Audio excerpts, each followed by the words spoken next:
Torah portion is called Beshalach, or when he let go. My commentary today is an exhortation to stop complaining and start acting. And I put this together a while ago, and it's really timely still because our clicker's not working.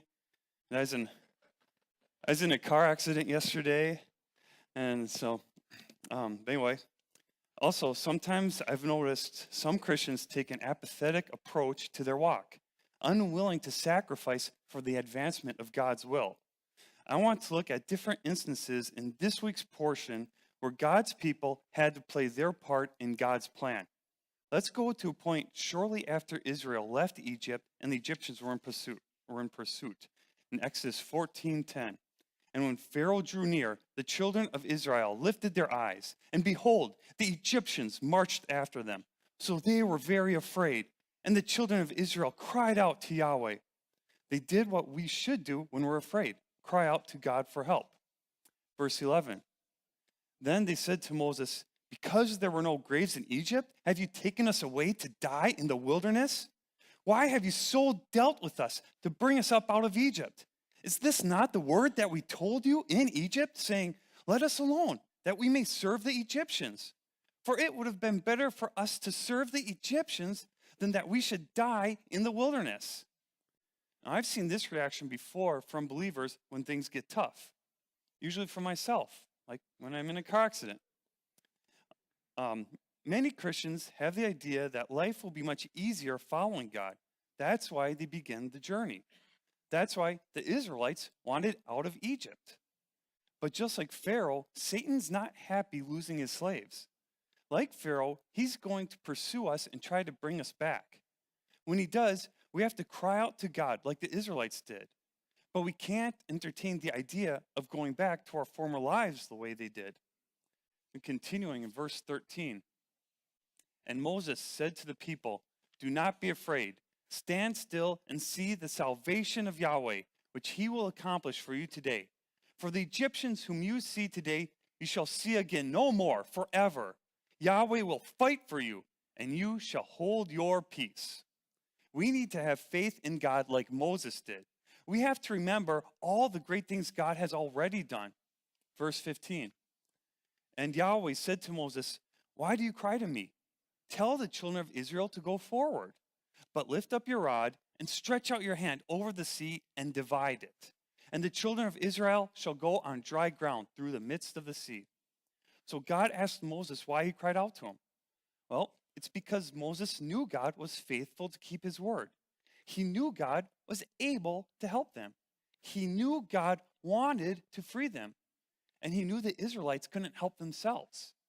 Moses had faith. Now, God didn't just teleport them to the other side. He instructed the Israelites to keep going, and he instructed Moses to take action. Now, it was a small action, lifting up a rod and stretching forth a hand, and dividing a sea. A few verses later, Moses did as God instructed. Verse 21. Then Moses stretched out his hand over the sea, and Yahweh caused the sea to go back by a strong east wind all that night, and made the sea into dry land. And the waters were divided. So the children of Israel went into the midst of the sea on the dry ground, and the waters were a wall to them on their right hand and on their left. So God told Moses to divide the sea, but here it was God who caused the sea to go back.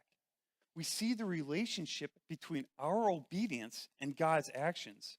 When we act as instructed by God, he moves on our behalf. God requires us to not just call on him in prayer, but also to physically act. It's like last week, we prayed over the equipment. We anointed it with oil before service, but then we were having a whole bunch of technical difficulties. But it was God working through our efforts of debugging to get it working. Now, let's go to after the Israelites crossed, and God troubled the Egyptians in pursuit. Verse 26. Then Yahweh said to Moses, stretch out your hand over the sea, that the waters may come back upon the Egyptians, on their chariots and on their horsemen.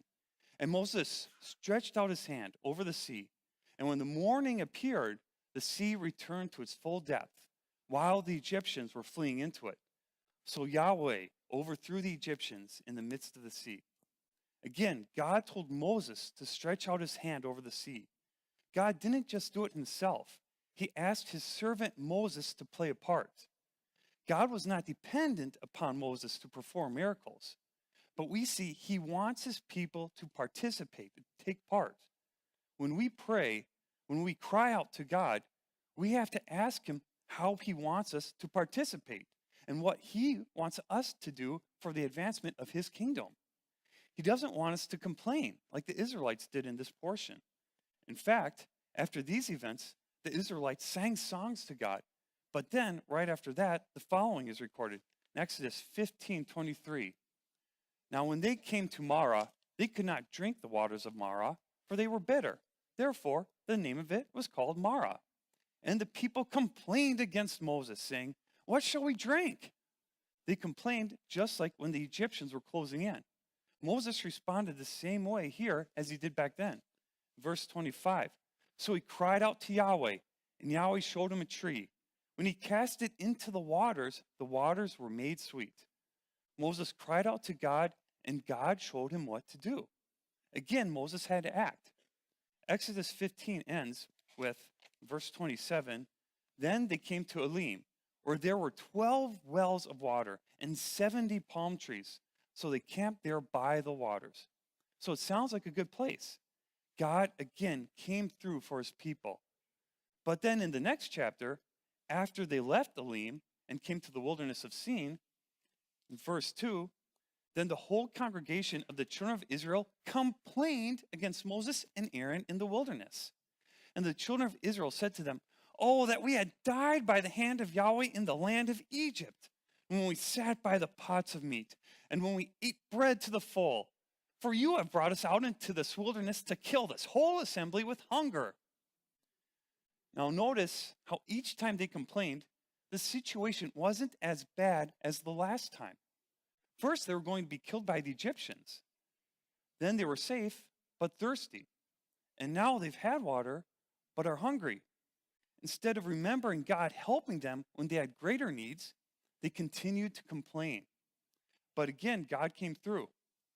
Exodus 16:4. Then Yahweh said to Moses, "Behold, I will rain bread from heaven for you, and the people shall go out and gather a certain quota every day, that I may test them whether they will walk in my law or not." Again, God met their needs, and again, he required his people to act. He provided the food, but they had to go out and collect it. This is all part of the test, whether they'd walk in his law. We're still constantly getting tested and have to decide between complaining and obeying. The Israelites got thirsty again in chapter 17, verse 3. And the people thirsted in Rephidim for water. And the people complained against Moses and said, "Why is it you have brought us up out of Egypt to kill us and our children and our livestock with thirst?" So Moses cried out to Yahweh, saying, "What shall I do with this people? They're almost ready to stone me." The people forgot how God relieved their thirst earlier and again complained. So Moses again cried out to God. In verse 5, and Yahweh said to Moses, "Go on before the people and take with you some of the elders of Israel. Also take in your hand your rod with which you struck the river and go. Behold, I will stand before you there on the rock in Oreb, and you shall strike the rock, and water will come out of it, that the people may drink." And Moses did so in the sight of the elders of Israel. As the pattern continues, God instructed Moses to act, to strike a rock. Rather than complaining, we have to be calling out to God so he can work through us. We have a sinful, complaining nature. It's easy for us to complain rather than take action.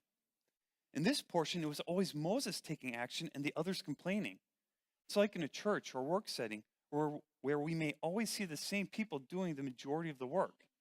Like Moses did here about the people ready to stone him, we often complain about others. "Oh, these people are working less than me," or "these people are making more money than me." It's a real covetous mentality in our society today. Instead of complaining to others about others, we need to be calling out to God and worrying about ourselves. We need to be actively doing what God calls us to do. Let's look at one more example from this week's portion in Exodus 17:8.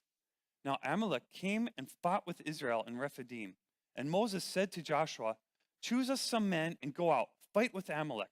Tomorrow I will stand on the top of the hill with the rod of God in my hand." So Joshua did as Moses said to him and fought with Amalek. And Moses, Aaron, and Ur went up to the top of the hill. Moses picked Joshua to lead the battle. Later, Joshua led the people into the promised land after Moses died. He was trusted with a little, was faithful, and then was trusted with more, just like Stephen from my last commentary. Those who are faithful in little things will be blessed with greater. It's a blessing to be able to work for God. Verse 11, and so it was, when Moses held up his hand, that Israel prevailed, and when he let down his hand, Amalek prevailed. But Moses' hands became heavy, so they took a stone and put it under him, and he sat on it. Now notice here, Moses, with Aaron and Ur's help, was the intercessor while the majority of the people were involved in physical action in the fight. In the same way, we need people here interceding in prayer for the, hopefully, majority who are doing physical work. It was usually Moses who interceded and performed physical actions because the people were too busy complaining. After each test, the Israelites faced another test, and each time God worked through Moses to meet their needs. If you want to be a mighty follower of God, you need to have the attitude Moses did. We need to refrain from complaining and instead call on God and move as he instructs us. Shabbat Shalom.